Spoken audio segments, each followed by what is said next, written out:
Hi and welcome back to the next episode of Up the Shed. This episode we're looking at the tools that I've purchased recently. All of the tools that I'm going to show in the bench actually came from one retired engineer. I was lucky enough to see one of the things that he had for sale on Marketplace, so I spoke to him and wanted to purchase that. And then when I went to see him, I saw the rest of the equipment that he had and basically made a deal with him and come away with some absolutely fantastic equipment. So we'll get you into the bench and see what we've got recently. As always guys, if you haven't already, then please hit that subscribe button and hit that notification bell so you don't miss anything coming up in the future.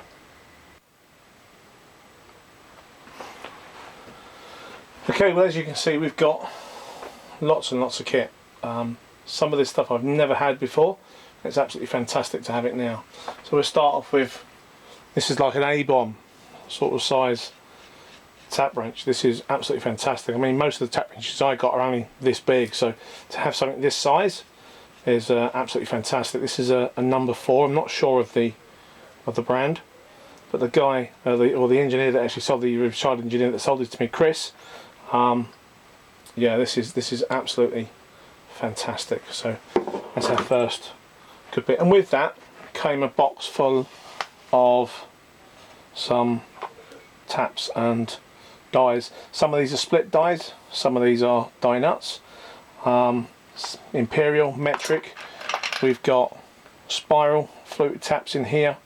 I think there's a couple of gun taps as well in there. Again, all different sizes.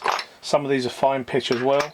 So again, absolutely fantastic, and they're all good brands. I mean, they're all Dorma, they're all Presto.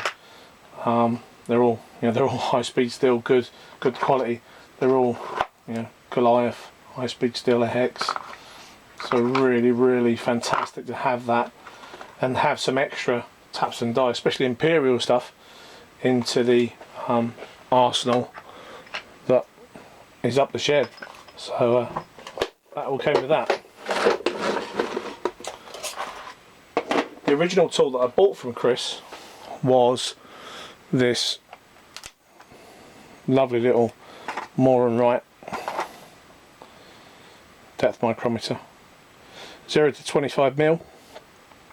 Really smooth, and as you can see, really clean, really well looked after. Lovely piece of kit, and that's what really got me talking to Chris in the first place.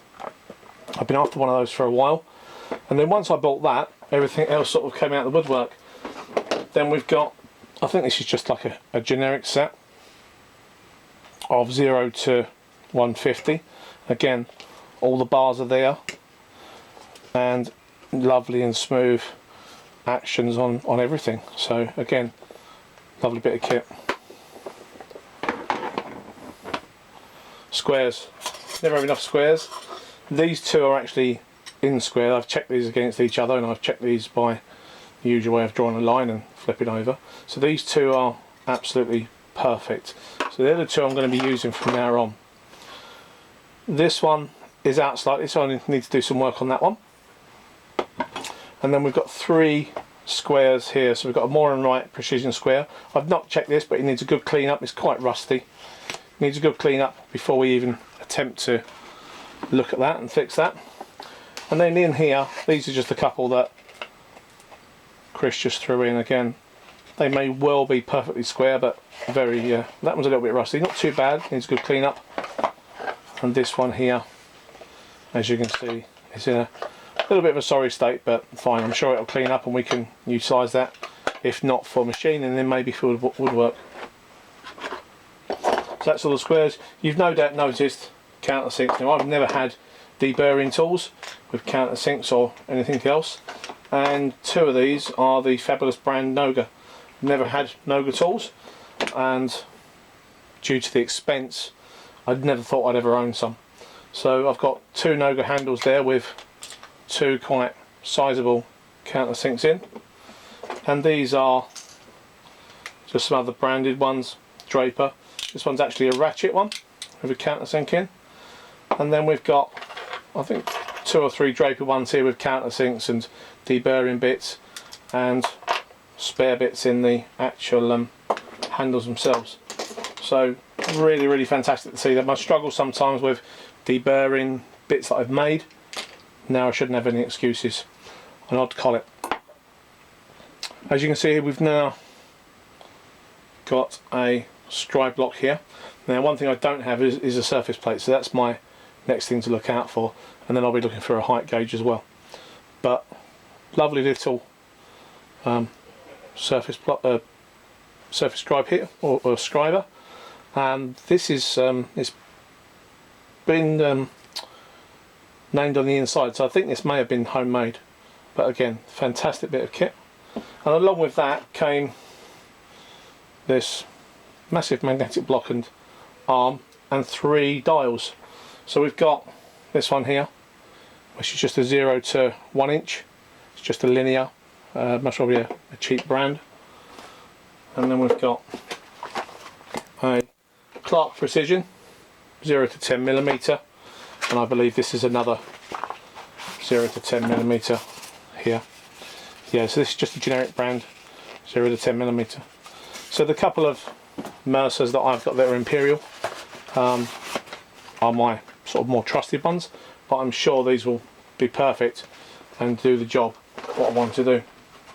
Now, while I was looking at the magnetic base for these, Chris brought out this little box. I thought it was sweets, but no. And in here I've got 3 more mag blocks. Now these are the Daska ones, and if I can get it out of the wrapper, just quickly show you. These have never been used. These are absolutely brand spanking new. So we just need to get some rods made up and some clips made up and whatnot, and then we can happily use those on the lathe and in the future, obviously on the milling machine, once we get that far. But fantastic to have those. I'll take those out and we'll talk about these two in a minute. Okay, so next on the list we've got some radius gauges. Now I've got one set of these. I believe mine are 15 to 25, not too sure, but these are all metric. For those of you who haven't seen, you've got the external and your internal and your external radiuses. So I've got 1 millimeter to 6.5. I've then got 7 to 14.5, and then 15 to 25 millimeters. So a full set essentially there, going through all of the radiuses that I could want. Number punches. So we've got 2 sets here, 0 to 9, and these are both the same. They're 1/8 or 3mm, made in England, so nice set there. And I believe, yeah, and then a set here. I need to, once we get some lubricant down inside of these are a bit tight in there, so I think what I'll do is once I get them out, I'll make a little box or something for these to go in, so that they can be had at easy. We've got a couple of MT2 to MT1 sleeves. My towel stock is MT2, so it was good to get these. I've actually got some MT1 drills that I've never been able to use. I've never sharpened them, so they need a damn good sharpening, but it'd be nice to be able to put them in there and hopefully have a drill bit bigger than the 12mm I currently use with a reduced shank for when I'm boring holes. So there's a couple of those, so I could have things obviously set up with those permanently. So again, really nice there. Brand new sharpening stone, never been used. Not really sure. So Norton Saint Gobain. Not sure what the actual smoothness is of it, or the grit, I should say, of what it is. But I'm sure with a little bit of a looking, but it's obviously got a fine and a coarse side to it. 1 inch by 2 inch by 8 inches. Again, brand new, never been touched. So we've got a couple of these. These are the famous 123 blocks in absolutely perfect condition. These are the ones with the threaded holes in, and again, doesn't look like they've been used. I have 2 of these now, so again I can use them on my milling attachment for setups on the milling attachment there on the lathe, and eventually once I get the milling machine in the corner over there, that's the plan. These can obviously be used most probably there a hell of a lot more. So 2 sets of those, which was really good. Okay, so we also got, with the dial indicators, we got some finger dials.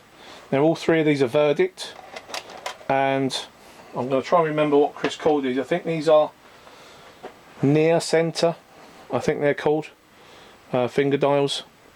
All of them have graduations, and these are to 5/10,000ths of an inch between the black lines, and 0.01 between the red lines on there.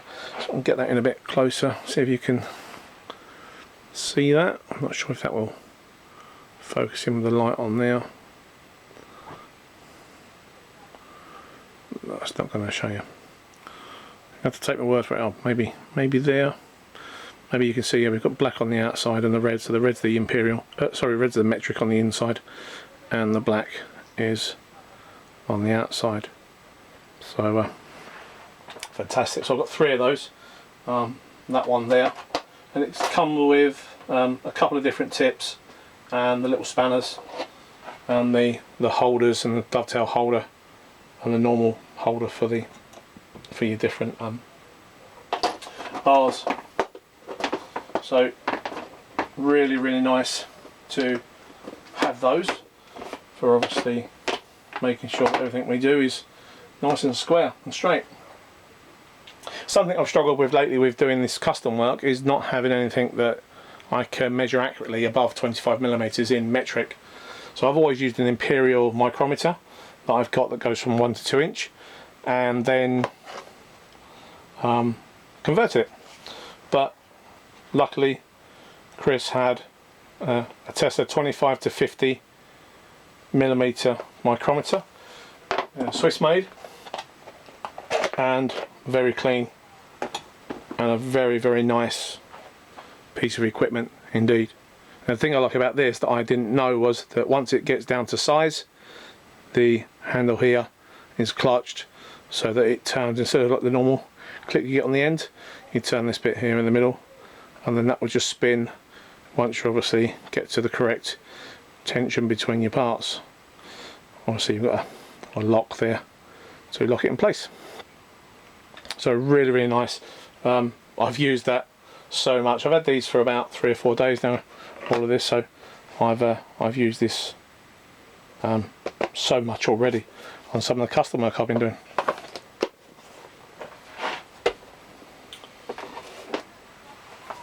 We've also got a Mitutoyo I should say, anvil clamp. Anvil micrometer, and this is again 0 to 25, and this is super smooth. You can see that this has hardly been used, and it is absolutely fantastic. And with that we have in the box, I'm going to leave them in there, but we have the anvil in the bottom there, as you can see, and another adapter there, and the spanner there.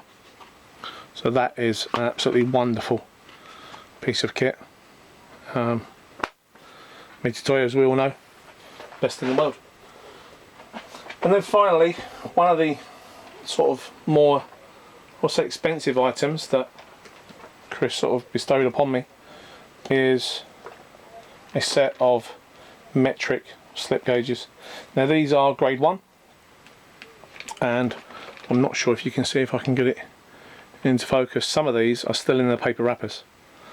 These are in absolutely pristine condition. It's 47 blocks, as I say, grade 1 serial numbered.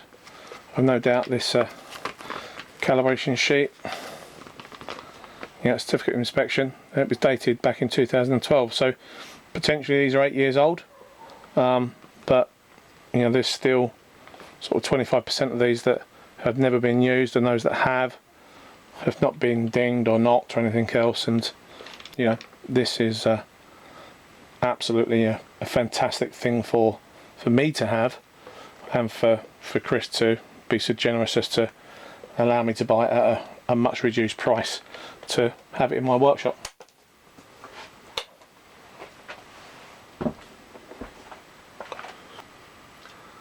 Well, that's the end of this little episode.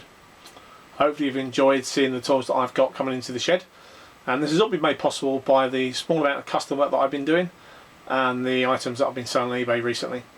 All the money from that has helped me purchase these, and it's been fantastic. I was very, very fortunate to find a retired engineer as generous as Chris was. Some exciting things coming up in the future. I'm planning on doing an extension to the shed, so at that side where currently there's a window and I've got a flat roof there, what I'm planning on doing is enclosing that total area, so it'll be about 6 foot or just over 6 foot out and about 16 to 18 foot long. That'll be enclosed in. I'll keep the wall in the middle still, so the plan is to have that area as storage and to house my bandsaw, well, wooden bandsaw, and maybe my electric metal saw bandsaw that's just behind the camera. The wood lathe that you've seen before on videos, I plan to put out there as well, roughly in the same position, just one room out. And then in the corner that's currently behind the camera, I'm looking to hopefully put a milling machine in there.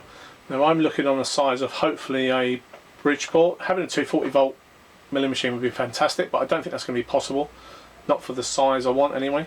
So I'm looking at most probably a Bridgeport or possibly a universal milling machine, so I can do horizontal and vertical milling. I think if I can clear the area and make that space just for storage, I can get rid of a lot of stuff in this area, and that should give me plenty of room over there. It'll also free up the bench, so content in the future should hopefully be a bit clearer, because I can get you in closer to the bench, or get you on top of the bench maybe and looking down, especially when we're doing those renovations and other bits and pieces, looking at drawings for instance. And then this area here will hopefully get cleared out as well, storage out there, and potentially maybe extend my bench across so I can move the arbor press maybe, and even to the point of looking for, you know, maybe getting a longer lathe into here. Again guys, that's all stuff that's going to come up in the future, so please stick around and make sure you click on that notification bell to make sure that you don't miss any of that great content. As always guys, please stay safe, take care. Many thanks for watching and subscribing. Please leave a comment if you want to, and we'll see you on the next episode.